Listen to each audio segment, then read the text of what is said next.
میرے اس افسانے کا عنوان ہے ناپاہ رکاب میں۔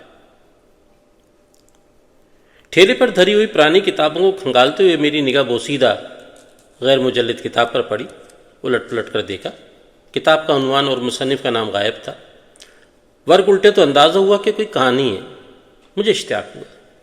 کاسموپولیٹن کے خصوصی شمارے، ابو الفضل صدیقی کے افسانوں کا مجموعہ جوالا مکھ، نینسی فرائیڈے کی فینٹیسی کلیکشن اور ونڈوز 98 کے ساتھ اس بوسیدہ کتاب کی قیمت ادا کی اور گھر لے آیا۔ رات نینسی فرائیڈے کے چند خوابوں کا حز اٹھانے کے بعد میں نے اس کتاب کی ورگردانی کی، جس میں کہانی کہیں کہیں سے بوسیدگی کی وجہ سے کچھ ایسے جھٹکے لیتی تھی جیسے کسی گاڑی کے پلگ میں کچرا آ جائے۔ میں آپ کو یہ کہانی سناتا ہوں۔ کہانی کچھ اس طرح شروع ہوتی ہے۔ وہ بہت دیر سے مختلف دعاؤں پر مشتمل کتابوں کو پڑھنے میں مصروف تھا۔ اسے ایک جامع دعا کی ضرورت تھی جسے وہ مخصوص وقت میں مانگ سکے، مگر وہ اپنے اس مقصد میں اب تک کامیاب نہیں ہو سکا تھا۔ اس کے مسائل زیادہ تھے۔ وہ ہر مسئلے سے متعلق ان کتابوں میں دعا موجود تھی، مگر اسے ایک مشکل درپیش تھی کہ وہ صرف ایک ہی دعا مانگ سکتا تھا۔ یہ ایک 55 سالہ شخص ہے، قد آور اور صحت مند، بالوں اور مونچھوں میں اب کہیں کہیں سفیدی جھلکنے لگی ہے۔ اس عمر میں بھی اپنی چمکیلی آنکھوں سے کسی کو بھی متاثر کرنے کی صلاحیت رکھتا ہے۔ 7 بچوں کا باپ ہے، 4 بیٹیاں اور 3 بیٹے۔ مقامی کالج میں سپرنٹینڈنٹ کے عہدے پر فائز ہے۔ 2 بیٹیوں اور 1 بیٹے کی شادی صاحب حیثیت گھرانوں میں کر چکا ہے۔ خود کا شمار بھی صاحب حیثیت لوگوں میں ہوتا ہے۔ اس کے علاوہ وہ ایک بڑے وکیل کے پاس پارٹ ٹائم بھی کرتا ہے۔ دیوانی اور فوجداری کیس بنانے میں مہارت حاصل ہے۔ پرائیویٹ طور پر وکالت پاس کر چکا ہے اور بعد از ملازمت اسی کو اپنا پیشہ بنانا چاہتا ہے۔ اسے یقین ہے کہ وہ ایک کامیاب وکیل ثابت ہوگا۔ یوں بھی ذہانت کے معاملے میں چالاکی کی حد تک ذہین ہے۔ اپنی وکالت اور کالج کے اشتراک سے اس نے بعض لوگوں کے ایسے معاملات بھی حل کروائے جو کسی اور کے بس کی بات نہ تھے۔ اس کے ذہین اور چالاک ہونے کا ایک ثبوت یہ بھی ہے کہ اس نے اپنے بڑے بیٹے کو بیرون ملک بھجوانے کے لیے بعض دستاویز اس قدر مہارت سے تیار کی کہ کسی کو ان کے جعلی ہونے کا شبہ تک نہ ہو سکا، اور پھر بیٹا کامیابی سے ایک لمبی مدت تک باہر کام کرتا اور دولت بھیجتا رہا۔ البتہ یہ ضرور ہوا کہ واپسی پر غیر ملکی بیوی اور 2 سالہ بیٹی ساتھ لایا، جنہیں رفتہ رفتہ گھر والوں نے قبول کر لیا، مگر اپنے سگے بھائی سے ساری زندگی کی ناراضگی مول لینا پڑ گئی۔ جن کی بیٹی سے منگنی طے ہو چکی تھی، منگنی ٹوٹنا اتنا شدید نہ تھا۔ شدت اس وقت پیدا ہوئی جب بھائی کے سسرال میں بیاہی گئی بیٹی کے ہاں دوسری لڑکی کی ولادت پر داماد بیٹی اور دونوں بچیوں کو چھوڑ گیا، اور اب وہ گزشتہ 2 سال سے گھر بیٹھی ہوئی تھی۔ داماد کسی طرح واپس لے جانے کے لیے تیار ہی نہ تھا۔ یہاں تک پڑھنے کے بعد میں نے سوچا کہ اس کردار کا نام کیا ہے۔ آپ بھی سوچ رہے ہوں گے کہ قصہ گو اس کا نام کیوں نہیں بتاتا۔ میرا خیال ہے کہ اس نے نام بتانا ضروری نہیں سمجھا۔ چونکہ کردار کا کوئی نہ کوئی نام ہونا ضروری ہے تو ہم اسے کسی مخصوص نام سے پکار لیتے ہیں تاکہ سمجھنے میں آسانی رہے۔ جیسا کہ میں نے کہانی کے آغاز میں بتایا کہ وہ دعاؤں کا طالب تھا، لہٰذا ہم اسے طالب کہہ کر پکار لیتے ہیں، یہ مناسب رہے گا۔ ابھی بیٹی داماد کا مسئلہ چل رہا تھا کہ کالج سے چند جعلی سرٹیفکیٹ جاری کیے جانے کے معاملے پر انکوائری شروع ہو گئی۔ تحقیقات کے دوران بعض لوگوں نے صاف لفظوں میں طالب کا نام لیا تھا۔ جس دن یہ واقعہ ہوا، طالب نے مصلی بچھا کر نماز شروع کر دی، مگر نماز اور دعائیں قبولیت کا درجہ حاصل نہیں کر رہی تھیں۔ تب اس نے سوچا کہ ہو سکتا ہے کہ دعاؤں کی قبولیت کا کوئی مخصوص وقت ہو۔ جب حکومت کے نئے احکامات کی روشنی میں طالب کو اپنی ملازمت سے سبکدوشی کا ڈر پیدا ہوا تو وہ زیادہ شدت کے ساتھ دعاؤں میں مشغول ہو گیا۔ یہاں تک پہنچ کر میں چونکا، کتاب کو غور سے دیکھا۔ کتاب تو بوسیدہ ہی ہے، مگر یہ حکومت کے نئے احکامات تو ابھی حال ہی میں جاری ہوئے ہیں۔ کہانی کار نے یہ کیسے لکھا؟ میں نے کندھے اچکائے۔ سائنسی دور ہے، بعض لوگ مستقبل میں بھی تو جھانک لیتے ہیں۔ مجھے یاد آیا کہ میں نے بہت پہلے نسیم حجازی کا ناول سفید جزیرہ پڑھا تھا، جو 1957 میں شائع ہوا تھا، جس میں کہانی 70 اور 80 کی دہائی کی تھی۔ میں نے بوسیدہ کتاب کے جدید واقعات کو دوبارہ پڑھنا شروع کر دیا۔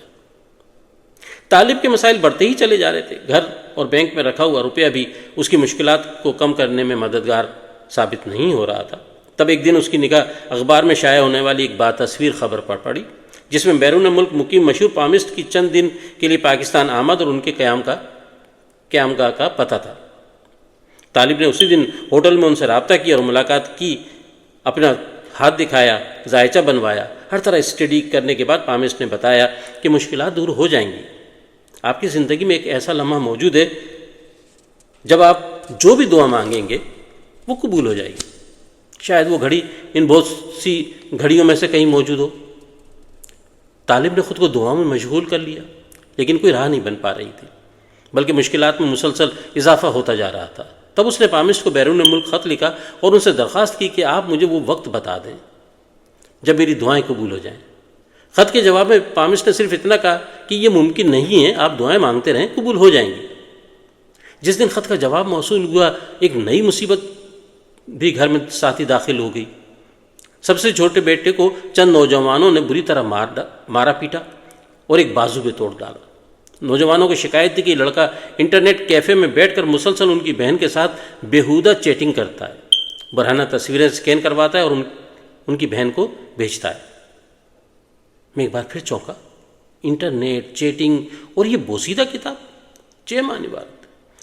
سوچتے ہوئے میری نگاہ سامنے دیوار پر پڑی جہاں نوجوان شاعر دوست عرفان ستار کا بنایا ہوا تخلیقی کیلنڈر لٹکا ہوا تھا، جس میں غالب کے اشعار کی سائنسی توجیہ بیان کی گئی تھی۔ کیلنڈر کے اوپر غالب کی تصویر کے ساتھ شعر تحریر تھا: رو میں ہے رخش عمر کہاں، دیکھیے تھمے، نہ ہاتھ باغ پر ہے نہ پائے رکاب میں۔ کہانی میں میری دلچسپی بڑھتی چلی جا رہی تھی، میں نماغ سے کہانی پڑھنے میں مشغول ہو گیا۔ اس نئی مصیبت نے طالب کو محلے میں شرمندگی سے دوچار کر دیا۔ تب اس نے پامسٹ کو ایک اور خط لکھا، تفصیل بتاتے ہوئے زیادہ مؤدبانہ درخواست کی، مگر خط کا جواب ایک بار پھر معذرت کی صورت میں آیا۔ اس دوران طالب کے داماد کی طرف سے ایک حوصلہ افزا رد عمل سامنے آیا۔ ایک تقریب میں وہ اپنی بیوی سے اچھے طریقے سے ملا، دونوں بچیوں کو پیار کیا اور انہیں آئس کریم دلوائی۔ طالب کو لگا کہ اس کی دعائیں قبول ہونا شروع ہو گئی ہیں، مگر دوسرے روز اس کے پیروں سے زمین کھسک گئی جب اس نے سنا کہ داماد نے بیٹی سے تقریب میں کہا کہ وہ اپنی عزیز سہیلی سے اس کی دوسری شادی کروا دے، تو اس صورت میں وہ اسے بھی اپنے ساتھ گھر میں لینے کو تیار ہے۔ طالب نے پامسٹ کو ایک اور خط لکھا اور زیادہ شدت کے ساتھ درخواست کی، مگر جواب ایک بار پھر مسلسل دعائیں مانگتے رہنے کا ہی آیا۔ طالب کو سمجھ میں نہیں آ رہا تھا کہ ان ڈھیر ساری مشکلات کا حل کیسے نکالا جائے۔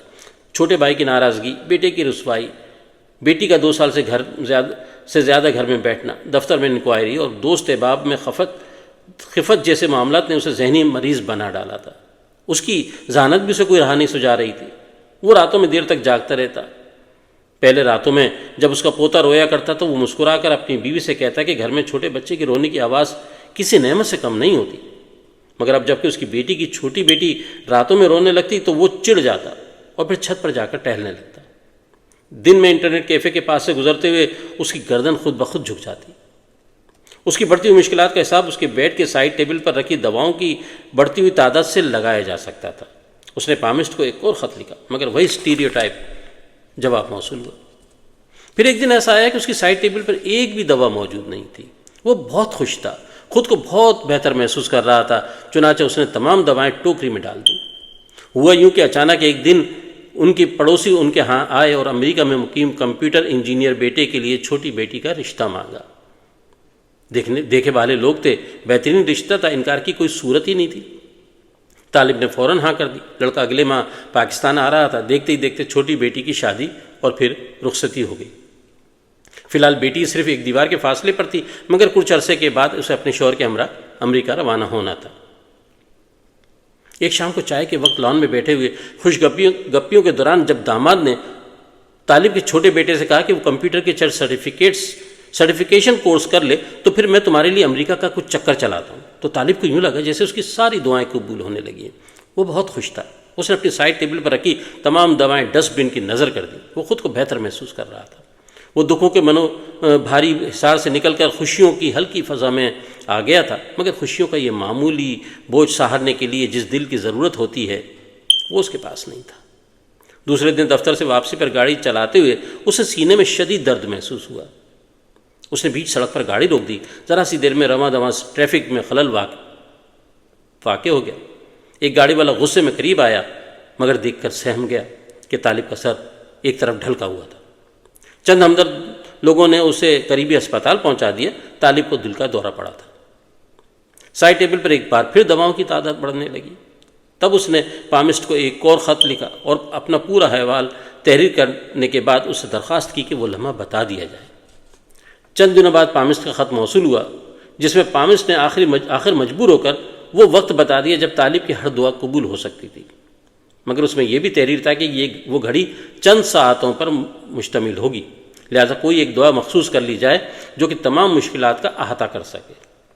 پامسٹ نے لکھا تھا کہ خط پر درج تاریخ سے ٹھیک 11 دن بعد نصف شب کے وقت چھت پر تنہائی میں آسمان کو غور سے دیکھنا، جب چاند 8 چمکتے ہوئے تاروں کے درمیان آ جائے تو شمال مغرب کی سمت میں لمحے بھر کو ایک تیز چمکتا ہوا تارا اپنی معمول کی تیز روشنی سے بھی زیادہ تیز چمکے گا، تب تم دعا مانگ لینا، وہی تمہاری دعا کی قبولیت کا وقت ہوگا۔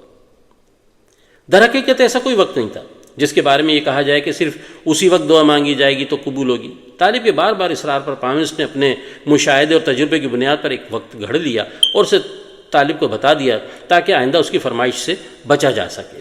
پامسٹ جانتا تھا کہ چاند ہمیشہ ہی بہت سے تاروں کے درمیان دکھائی دیتا ہے، اور اگر دیکھنے والا کوئی مخصوص تعداد ذہن میں رکھ کر ارد گرد پھیلے ہوئے تاروں کو شمار کرنا چاہے تو بہت آسانی سے اپنی مطلوبہ تعداد کو پورا کر سکتا ہے۔ دوم آسمان پر چمکتے تارے کبھی کبھی اپنی مخصوص روشنی سے زیادہ چمک بھی دکھا دیتے ہیں۔ طالب کو لگا جیسے اسے کوئی خزانہ ہاتھ آ گیا یا کوئی جادوئی چھڑی اسے گھماتے ہی جو وہ فرمائش کرے گا وہ پوری ہو جائے گی۔ وہ بہت خوش تھا۔ صرف ایک ہفتے کے بعد وہ تاریخ آنے والی تھی جب وہ اپنی دعاؤں کی قبولیت سے سرفراز ہوتے ہوئے دیکھے گا، مگر جب اسے یہ خیال آیا کہ اس وقت فوراً صرف ایک مخصوص دعا ہی مانگنا ہوگی ورنہ وہ ساعت گزر جائے گی اور وہ ہاتھ ملتا رہ جائے گا، تب وہ کاغذ قلم لے کر بیٹھ گیا اور اپنی زندگی کے مسائل اور ان کی وجہ درجہ بندی کرنے لگا تاکہ اندازہ کر سکے کہ سب سے زیادہ سنگین مسئلہ کیا ہے۔ فہرست خاصی طویل تھی، کبھی وہ درجہ بندی کرتے ہوئے کسی ایک مسئلے کو پہلا نمبر دے دیتا، کبھی دوسرے کو زیادہ اہم سمجھنے لگتا۔ اسے لگتا کہ ایک مکمل وکیل کی طرح پورے اختیار کے ساتھ بڑے وکیل صاحب کی جگہ مقدمہ لڑنا اس کی زندگی میں سب سے زیادہ اہمیت رکھتا ہے، تو کبھی لگتا کہ 2 سال سے گھر میں بیٹھی بیٹی کی سسرال واپسی سے بڑھ کر کوئی مسئلہ ہی نہیں۔ کبھی دفتر میں انکوائری تو کبھی بچوں کی شادی، کبھی اپنی بیماری تو کبھی بیوی کی دن رات کی جسمانی تکالیف، کبھی چھوٹے بیٹی کی پیدا کردہ خجالت تو کبھی بڑے وکیل صاحب کی سیکرٹری کی طرف سے شادی پر زور، کبھی دن بدن بڑھتے اخراجات تو کبھی دن بدن محدود ہوتی ہوئی آمدنی۔ ایک بار تو اس نے نہایت معمولی مسئلے کو بھی فہرست میں سب سے اہم مسئلہ تصور کرتے ہوئے پہلے نمبر پر جگہ دے ڈالی۔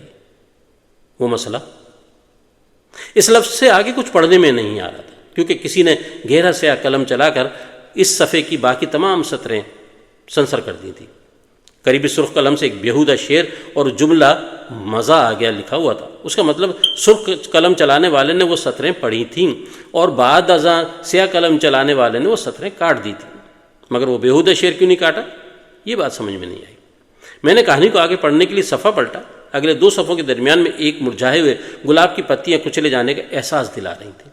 میں نے سوچا کہ اس کہانی کو مجھ سے پہلے کیسے مختلف لوگوں نے پڑھا ہے۔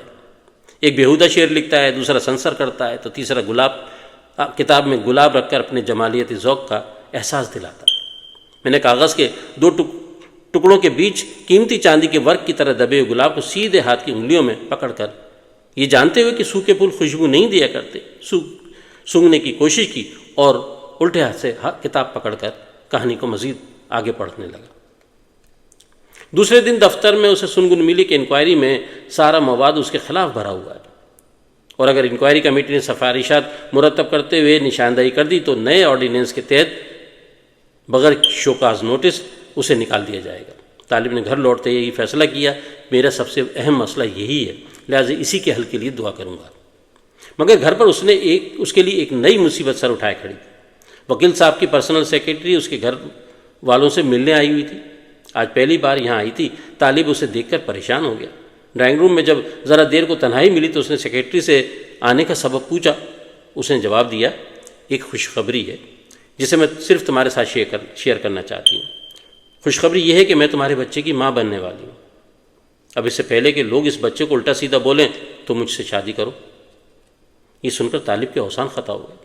انکار کی گنجائش نہیں تھی۔ بہرحال ایسا ہوا تھا۔ اس نے جیسے تیسے سیکرٹری کو سمجھا بجھا کر بھیج دیا اور خود سر پکڑ کر بیٹھ گیا۔ اسے لگا اس کی زندگی کا سب سے بڑا مسئلہ یہی ہے اور اسی کے حل کے لیے اسے دعا مانگنا چاہیے۔ ابھی میں کہانی یہیں تک پڑھ پایا تھا کہ کمرے میں میری بیوی داخل ہوئی اور اپنے مخصوص انداز میں گویا ہوئی، کب تک لائٹ جلائے پڑھتے رہو گے؟ صبح بچوں کو اسکول بھی جانا ہے۔ میں نے اس کی کمر میں ہاتھ ڈال کر اپنی طرف کھینچتے ہوئے کہا، ہمیں تو اسکول نہیں جانا ہے نا؟ اس نے خود کو چھڑاتے ہوئے جواب دیا، شرم کرو، بچے بڑے ہو گئے۔ میں ہنس دیا۔ اس نے بوسیدہ کتاب کی طرف دیکھتے ہوئے کہا، یہ کیا تم دیمک زدہ کتابیں لے آتے ہو؟ دیمک زدہ کتابیں گھر میں لانے سے دوسری چیزوں کو بھی دیمک لگ جاتی ہے، بس اب لائٹ بند کرو اور سو جاؤ۔ میں نے کہا، بس تھوڑی سی دیمک اور رہ گئی ہے، اسے بھی چاٹ لوں۔ وہ میرے جملے پر چونکی اور بولی، واقعی تم بھی کسی دیمک سے کم نہیں ہو، 13-14 سالوں میں تم نے مجھے دیمک کی طرح چاٹ چاٹ کر اور 7 بچے جنوا کر کھوکھلا کر دیا ہے۔ یہ کہتے اس کے اندر کا کرب آنکھوں میں اتر آیا۔ وہ ٹھیک ہی کہہ رہی تھی۔ 5 بچوں کی پیدائش کے بعد 2 مرتبہ بیٹی کی امید ہوئی تھی، مگر دونوں بار خرابی کی وجہ سے حمل گروانا پڑ گیا اور ہم بیٹے سے محروم ہو گئے۔ مگر اس میں میرا کیا قصور تھا؟ میں اس طرح کے جملے پہلے بھی کئی بار سن چکا تھا، لہٰذا سنی انسنی کرتے ہوئے دوبارہ پڑھنے میں مشغول ہو گیا۔ دوسرے دن دفتر اور کالج کی چھٹی تھی، یوں بھی اپنی پریشانی میں وہ رات گئے تک جاگتا رہا تھا، لہٰذا وہ صبح دیر تک سوتا رہا اور پھر دن کسی نئی یا پرانی مصیبت کے سر اٹھائے بغیر آرام سے گزر گیا۔ مخصوص دن آنے میں اب صرف 2 دن رہ گئے تھے۔ اگلے دن طالب حسب معمول دفتر پہنچا۔ دفتر کے تمام افراد سے الیگ سلیگ کرتے ہوئے ان کی نظروں میں استفہامیہ سوالات محسوس ہوئے۔ وہ خاموشی سے اپنے کیبن میں چلا گیا۔ جشن آزادی کی تقریبات کے سلسلے میں مختلف کمپنیوں کو خطوط لکھتے ہوئے اور بس پرنسپل صاحب کے لیے معیشت کے رہنما اصولوں پر لیکچر تیار کرتے ہوئے جب کاغذات اس کی میز پر دھری ہوئی ٹوکریوں میں ایک جگہ سے دوسری جگہ منتقل ہونے لگے، کچھ کاغذ لفافوں میں طے کر کے پروئے جانے لگے، آنے والے لفافوں کو بے دھار چھری سے چاک کیا جانے لگا، تو اچانک اس کی رگوں پہ میں خوف در آیا۔ اس کی ذہنی روح بہکنے لگی، خیالات منتشر اور کیبن میں رکھی چیزیں آپس میں مدغم ہونے لگیں۔ تب وہ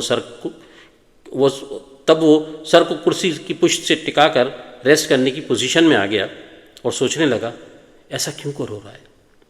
اس نے سوچا شاید میں تھک گیا ہوں، یا شاید میرے اندر کوئی انجانا خوف در آیا ہے۔ ایسا تو نہیں ہے کچھ ہونے والا ہے، کچھ ایسا جس کی میں توقع بھی نہیں کر پا رہا ہوں، کچھ ایسا جو میں برداشت نہ کر سکوں، مگر میں اتنا بے ہمت تو نہیں ہوں۔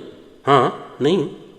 یہ سوچ کر وہ سیدھا ہو کر بیٹھ گیا، اپنے خیالات یکجا کر کے پوری یکسوئی سے سوچنے لگا۔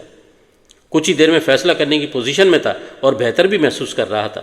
اس نے خود کو دفتر کے کاموں میں مصروف رکھنے کی ناکام کوشش کی، مگر خیالات ذرا سی دیر میں بھٹکنے لگے۔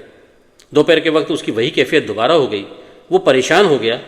جو کچھ وہ سوچ رہا تھا اور جو کچھ وہ سوچنا نہیں چاہتا تھا وہ آپس میں گڈمڈ ہونے لگے، جیسے کوئی تجریدی آرٹسٹ مختلف رنگوں میں ڈبو کر برش سادہ کینوس پر پھیرنا شروع کر دے۔ کسی رنگ سے وہ دائرہ بنائے اور کسی دوسرے رنگ سے خط کھینچے، کہیں دائرے کا قطر بدلتے رنگوں کے ساتھ پھیلتا چلا جائے اور کہیں سیدھے اور سچے خط رنگوں میں تبدیل ہوتی ہوئی لکیروں کے ساتھ ساتھ اس قدر پرپیچ ہوتے چلے جائیں کہ تمام رنگوں کو علیحدہ علیحدہ کرنا مشکل ہو جائے۔ پھر جیسے جیسے رنگوں کی یہ بارش کینوس پر برستی چلی گئی، تصویر کے مکمل ہونے کے احساس سے بڑھ کر پرپیچ الجھنوں کا احساس پورے کینوس یعنی طالب کے دماغ پر چھاتا چلا گیا۔ شام کو وہ اسی حالت میں کالج سے سیدھا وکیل صاحب کے دفتر پہنچ گیا۔ اس کا جی تو نہیں چاہ رہا تھا، مگر وہ وکیل صاحب کے سیکرٹری سے ملنا چاہتا تھا۔ دفتر والوں نے بتایا کہ سیکرٹری نے 1 ہفتے کی چھٹی اپلائی کر لی ہے۔ اسے یقین ہو گیا کہ معاملہ زیادہ سنگین ہے۔ ایک دیوانی مقدمے کی فائل کی اسٹڈی کرتے ہوئے اس کے خیالات بار بار بہکنے لگے۔ یہ مقدمہ جائیدادوں کی تقسیم سے متعلق تھا، جس میں ایک آدمی نے بڑھاپے میں ایک ایسی عورت سے شادی کر لی تھی جو کہ اس کی عمر سے 20 سال چھوٹی تھی۔ پہلی بیوی کی جوان اولاد کی جانب سے جب تانے سننے کو ملے تو اس نے دوسری بیوی کو طلاق دینا چاہی، مگر انہی دنوں پتہ چلا کہ وہ ماں بننے والی ہے، لہذا طلاق کا فیصلہ مؤخر کر دیا۔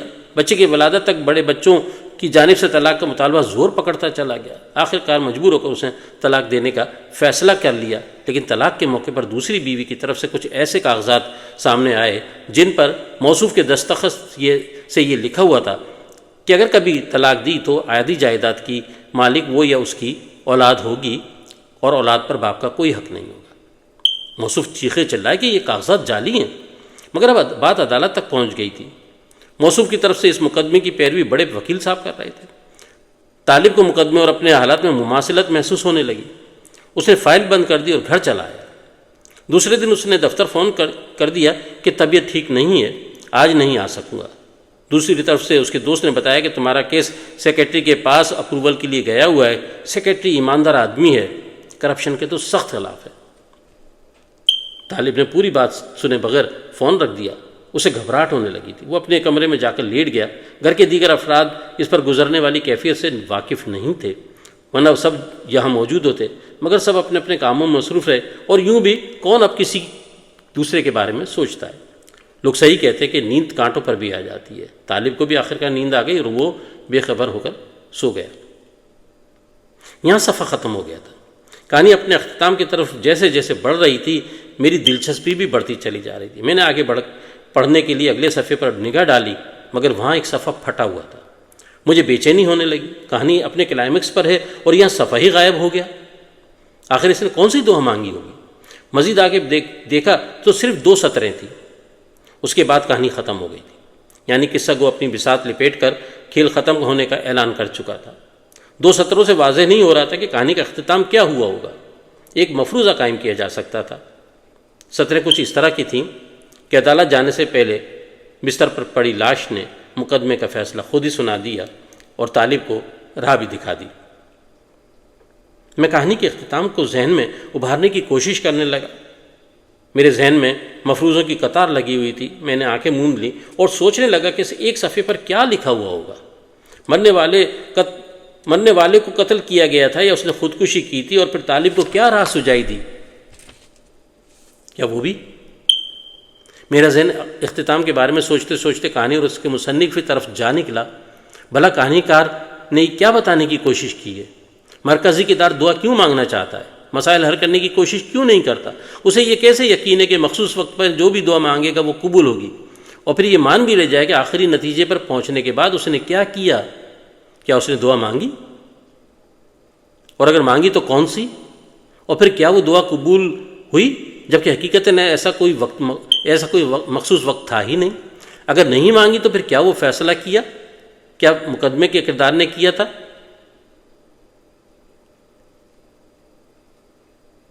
اور اگر نہیں مانگی تو پھر کیا وہ فیصلہ کیا جو مقدمے کے کردار نے کیا تھا؟ اور پھر یہ بھی کہ آخر اس مقدمے کے کردار نے کیا فیصلہ کیا تھا؟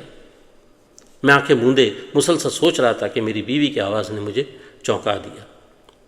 آپ کو کچھ ہوش بھی ہے؟ گھر میں بیٹی، داماد اور نواسا نواسی آئے ہوئے ہیں۔ میں چونکا اور پھر ہڑبڑا کر آنکھیں کھول دیں۔